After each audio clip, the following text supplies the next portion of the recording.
8 shield and extra damage output against whatever's running around on the ground, plus it rapes knights. One thing I haven't mentioned is that a lot of people don't get the mechanical critters, which are actually, well, they're not only pretty awesome, but they're a pretty good tool for scouting, in terms of knowing where expos are going to go up, because creeps don't actually take out the sheep, / rabbits / whatever pops up. The only problem is, and I don't know, I think this should be sort of fixed, is that sometimes you'll have a map, like this map, and you'll summon like a deer, or perhaps an albatross, which there aren't any on the map, so it's kind of suspicious looking.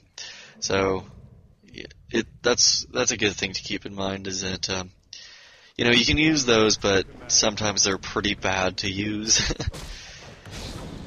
Now, interestingly enough, Fly decides to go after the Blood Mage first, as opposed to the Paladin, forcing him to actually use his Devotion Aura, which, this is the great thing about this hero combination, is that you have one hero that can save the Paladin, and the Paladin can save the Blood Mage. And even things like that, like a banished Blood Mage will actually take a lot more healing than the average unit would without it. So this is kind of the wind down of this strategy, and basically what it's based around is stopping the blademaster from actually doing any serious damage to your heroes, and to taking out their heroes and their various units very quickly. And obviously preventing Bat Riders from doing anything atrocious to your units. See, right now, look at, that was a perfect banish. And that was a perfect staff, actually, like, split second. That was just beautiful, you have to admit. Unfortunately, he will probably lose this Blood Mage. Yeah, Critical Strike takes another victim, which is too bad.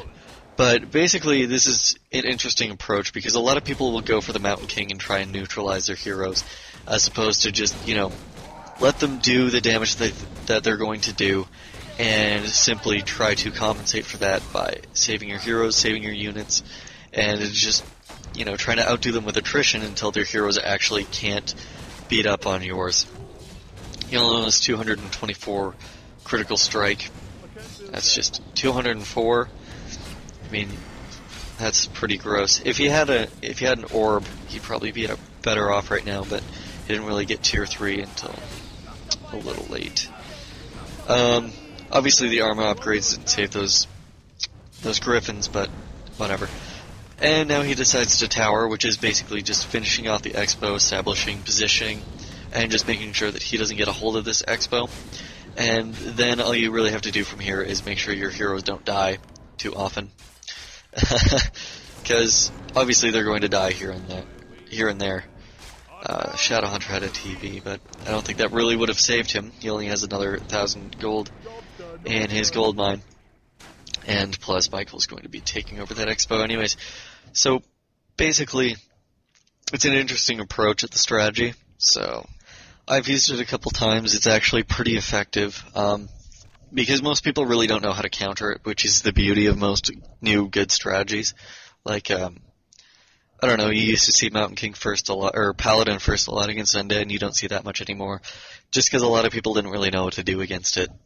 I mean, I guess some people probably still don't, but it's a cool strategy to do.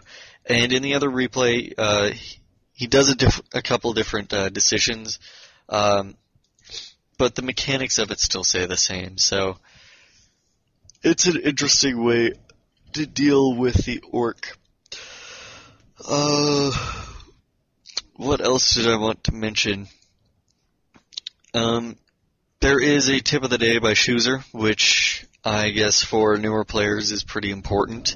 So if you're newer at this game, and you want some just like basic tips on how to improve your gameplay, that's probably a good place to also start, as well as audio commentaries, just because commentaries are good. They point out things in replays that most people probably won't pick up when they're starting this game.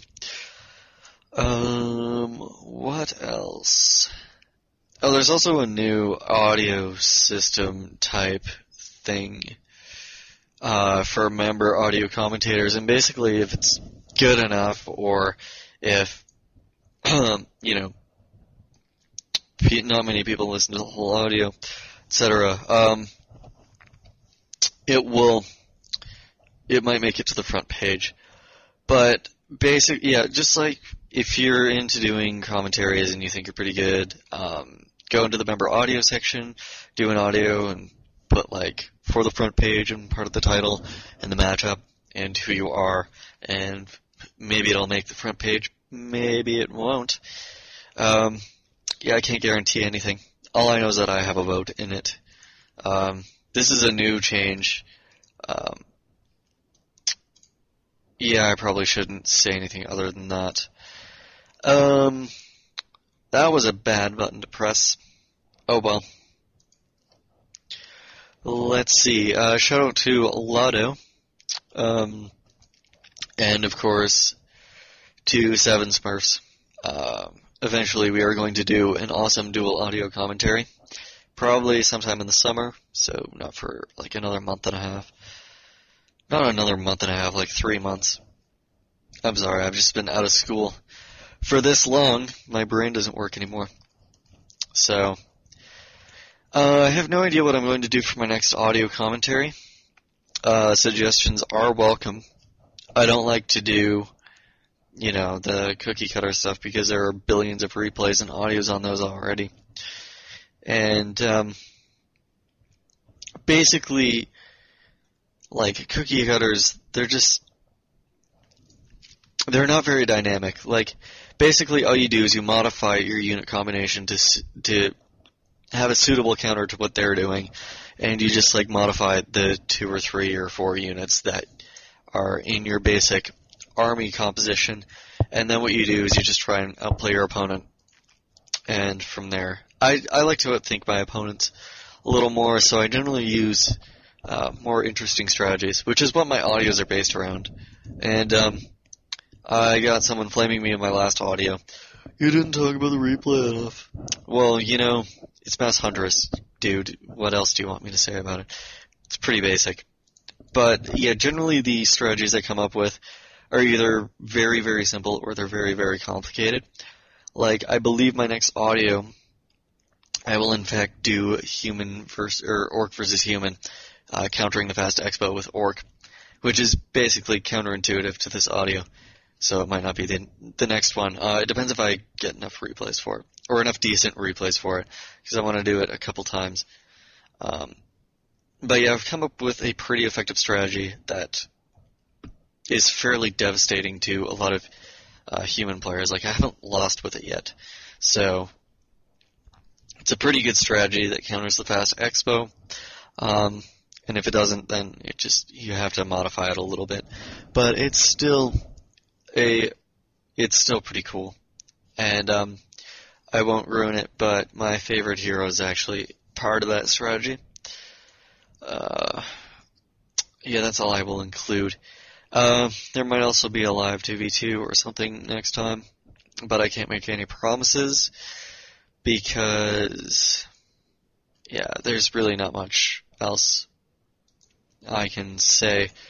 So I hope you enjoyed the audio, learned a new strategy, and I hope people use this strategy because I hear a lot of people were using the Mass Hunter strategy as well.